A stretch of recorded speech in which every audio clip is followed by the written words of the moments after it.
Thousands of local jobs right at your fingertips at KELOLAND Employment. Search, research area employers, even create job email alerts. Your job search just got easier with KELOLAND Employment at KELOLAND.com.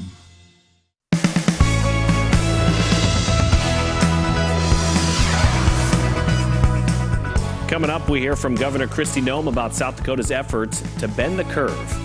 And the COVID-19 outbreak has also had an impact on high school seniors. How one Minnesota community is honoring its high school seniors.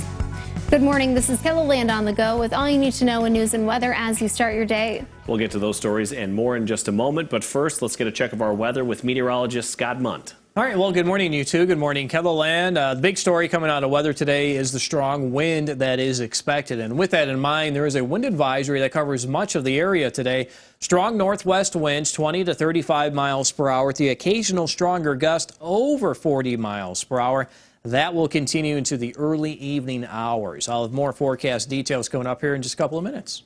Thanks, Scott. We have the latest COVID-19 numbers from the South Dakota Department of Health. The number of positive cases is up to 1,635. That's an increase of 93 from Saturday. The number of deaths is 7, and the number of recovered is 646. Minnehaha County now has more than 1,300 positive cases. It accounts for 83% of the state's total positive cases. Across the state, there have been more than 10,000 negative cases.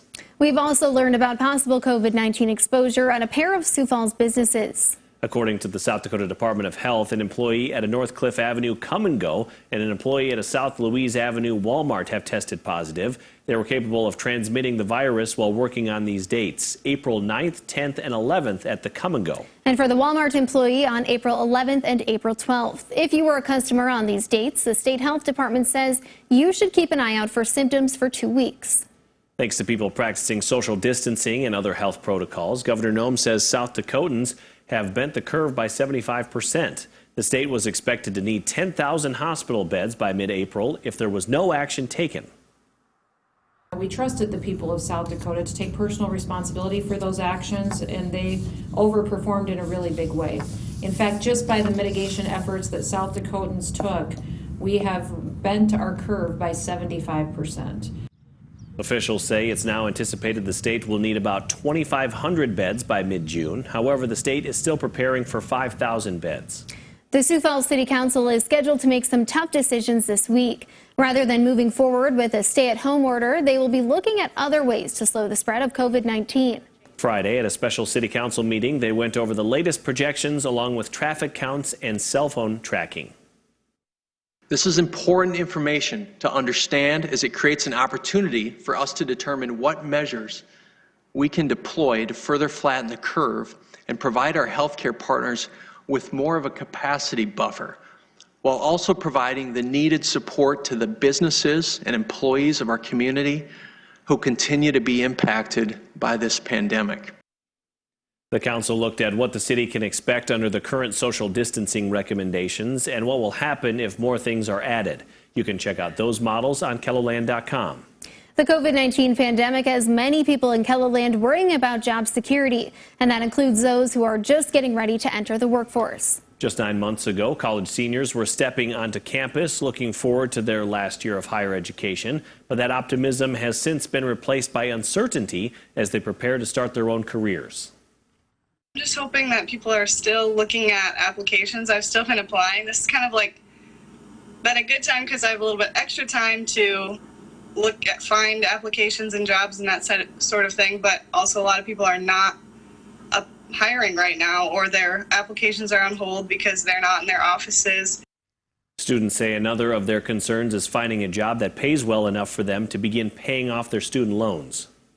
High school seniors are also feeling the impact of the COVID-19 cancellations. That's why the town of Adrian, Minnesota has decided to honor their seniors by decorating the town. At the beginning of May, these banners you see here are going to look a little different. They'll have the faces of the 45 high school seniors who are missing out on their graduations. We have a great group of parents who have been working with this group of seniors for a really long time. And so it's awesome the way they put this together. And, you know, it's really exciting to know that these kids are going to be recognized up and down our streets. The banners will be hung up for the first week of May. Scott? And in weather, talked about the wind advisory, which is in effect across much of KELOLAND for today, as these winds will continue to increase as we go through the morning and into the afternoon. Sustained winds 20 to 35 miles per hour with gusts over 40 miles per hour. Winds will die down later this evening and into tonight, but in the meantime, watch the wind gusts, especially later this afternoon. This is Futurecast at 5 o'clock, and it will continue as we do go into the evening hours and then start to die down late this evening. Slight chance for an isolated shower or two across the northern half of the area, though it looks like many of us will stay dry as they'll try to battle dry air that's in place. Forecast highs for today showing afternoon numbers in the low to middle 60s. Warmer tomorrow. And to check that 7-day forecast, you could do that while you're online here at KELOLAND.com. All right, thanks, Scott, and thanks for joining us for KELOLAND on the Go. Be sure to join us on air for midday in KELOLAND. Until then, you can get up to the minute developments right here on KELOLAND.com. Now go have a great day.